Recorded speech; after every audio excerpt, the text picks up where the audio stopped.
Je vais probablement me faire encore plus d'ennemis avec cet épisode et le pire, c'est que je les aime. Parce qu'un jour, j'ai compris quelque chose de dérangeant. Si personne ne te déteste, c'est que tu ne déranges rien. On nous a appris que la réussite devait être élégante, discrète, acceptable, mais aucune figure marquante de l'histoire n'a grandi sans opposition.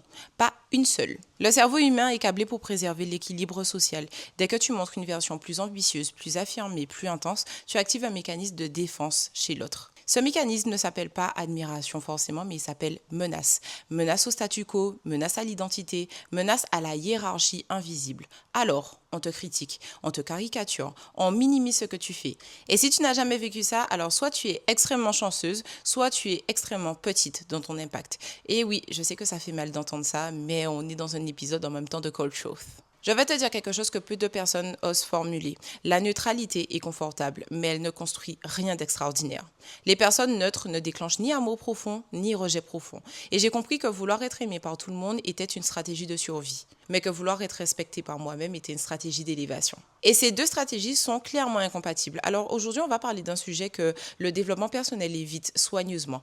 Comment se faire des ennemis ? Pourquoi c'est inévitable et comment les utiliser comme levier d'expansion. Parce que si tu veux monter, tu dois accepter de déranger. Jingle.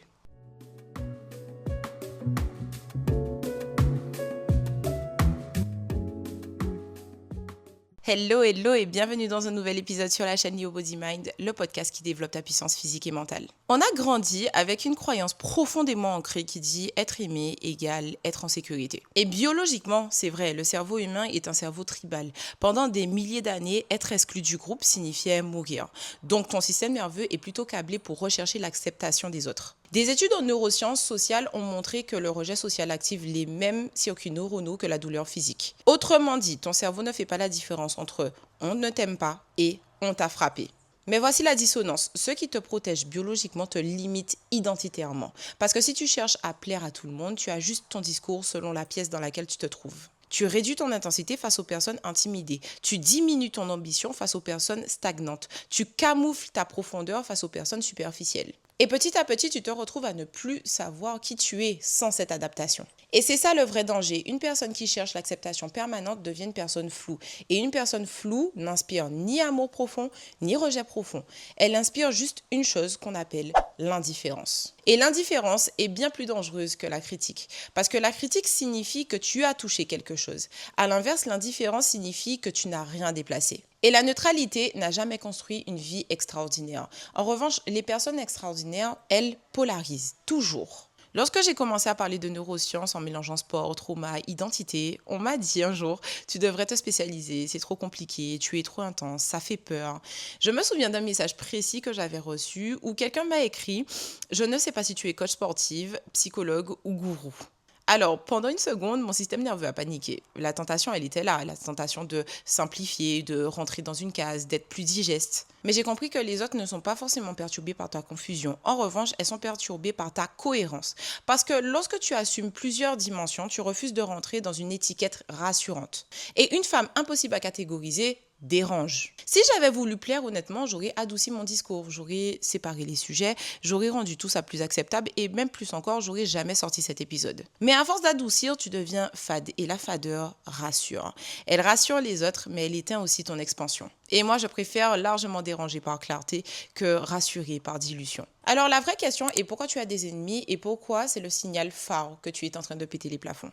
Il y a une chose que personne ne t'explique. Les ennemis ne naissent pas du hasard. Ils naissent d'un mouvement, d'un décalage, d'une élévation. Si tu es immobile, tu déranges peu. Mais si tu évolues, tu crées un contraste. Et le contraste, lui, déclenche des réactions. Il y a 4 dynamiques majeures derrière tout ça.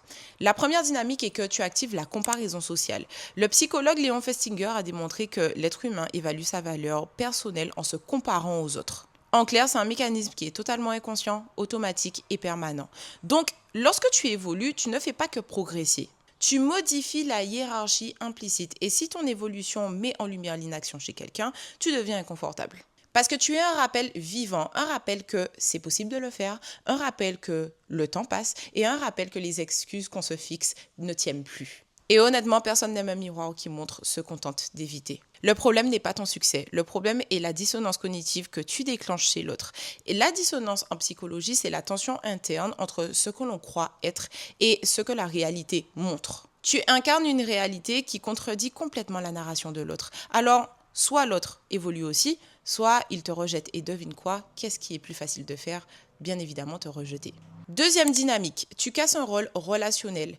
Dans chaque relation, il existe un contrat invisible, un équilibre implicite. Peut-être que tu étais la fille gentille, la compréhensive, la médiatrice, celle qui s'excuse en premier, celle qui s'adapte aussi. Et puis, le jour où tu décides d'être aligné, tu ne changes pas seulement ton comportement, tu brises un accord non verbal. Les gens ne détestent pas ton changement, ils détestent la perte du confort que tu leur apportais. Une personne qui pose des limites redistribue le pouvoir. Et la redistribution du pouvoir crée de la résistance. Et les neurosciences le montrent, le cerveau déteste la perte plus qu'il n'aime le gain. Donc, si ton alignement représente une perte pour quelqu'un, il va le défendre. Donc, comment? Par la critique, par la culpabilisation, par le retrait affectif. Et c'est un signe clair que tu sors du rôle. Troisième dynamique, tu exposes les incohérences. Et oui, plus tu deviens congruente, plus l'incohérence autour de toi devient visible. Et l'incohérence ne supporte pas la lumière. Quelqu'un qui dit vouloir réussir mais qui ne passe pas à l'action se sentira confronté par ta discipline. Quelqu'un qui dit vouloir guérir se sentira confronté par ton travail émotionnel.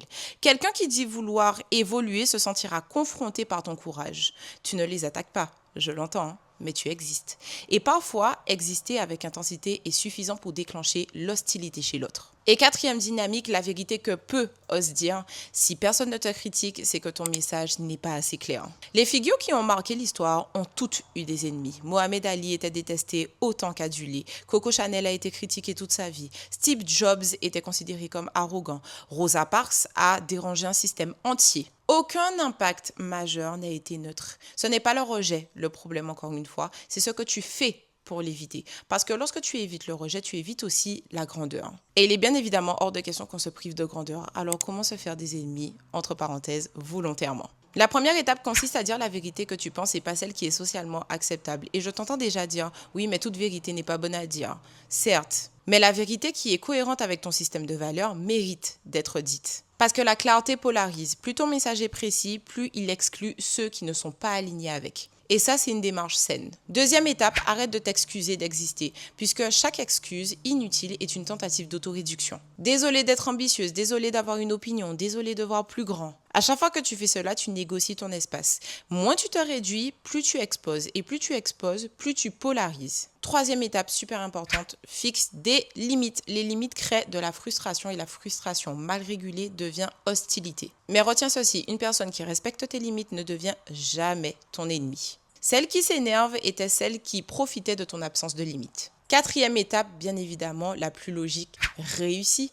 Rien ne crée plus d'ennemis qu'une réussite visible, surtout si tu viens du même environnement qu'eux. Parce que tu brises la croyance collective selon laquelle on ne peut pas, ce n'est pas possible. Et lorsque tu prouves que l'on peut, tu rends les excuses plus difficiles. Et ça fait partie du jeu, certaines personnes préféreront attaquer la preuve plutôt que de remettre en question leurs limites. À l'inverse, d'autres verront que c'est possible et suivront le même chemin que toi. Et c'est ici que tout bascule. Avoir des ennemis n'est pas un problème relationnel, c'est un indicateur de croissance. La vraie question n'est pas comment les éviter, mais la vraie question est, es-tu prête à en avoir ? Les haters sont des feedbacks neuronaux. La critique active ton amygdale, qui est la partie qui gère les émotions. Mais si ton cortex préfrontal prend le relais, tu peux transformer l'attaque en information. Pour t'aider, pose-toi toujours cette question. Est-ce qu'il y a 2% de vérité dans ce que cette personne me dit ? Si oui, ok, information, j'ajuste. Et sinon, je confirme que je dérange. Dans les deux cas, tu grandis et tu es toujours gagnante. Un jour, j'ai reçu un commentaire qui me disait « Tu te prends pour qui ?» Avant, ça m'aurait peut-être paralysée, mais aujourd'hui, je me pose une autre question. Pourquoi cette personne aurait-elle besoin que je me prenne pour moi ? Et là, tu comprends quelque chose. Les ennemis parlent rarement de toi. Ils parlent d'eux, de leur plafond, de leurs besoins profonds. Et j'ai envie de dire que la meilleure réponse à tout cela face à quelqu'un qui t'aime ou qui ne t'aime pas, c'est l'amour. Je ne parle pas d'amour qui tolère l'abus, je parle de celui qui te permet de reconnaître les faits, de prendre ta part de responsabilité en te rappelant que tu es maître de ton interprétation et que c'est toi qui as le pouvoir de décider si cette critique te touche ou non et de corriger si nécessaire. Une fois que tu as fait ça, qu'est-ce que l'autre peut utiliser contre toi ? Rien. Parce que tu ne luttes plus contre une image parfaite, tu es aligné avec les faits et une personne alignée est intouchable psychologiquement. Et voilà, c'est déjà la fin de cet épisode. Peut-être que tu as peur d'avoir des ennemis, mais laisse-moi te dire que c'est peut-être ta plus belle bénédiction. Rappelle-toi que plaire à tout le monde, c'est plaire à n'importe qui, mais déranger, c'est exister. Si cet épisode te dérange un petit peu, c'est peut-être que tu es prête à monter de niveau. Et s'il t'a plu, partage-le à quelqu'un qui a besoin de l'entendre. Et j'attends également tes retours en commentaire. Donc d'ici là, prends soin de toi et on se dit à la prochaine dans un prochain épisode. Ciao, ciao!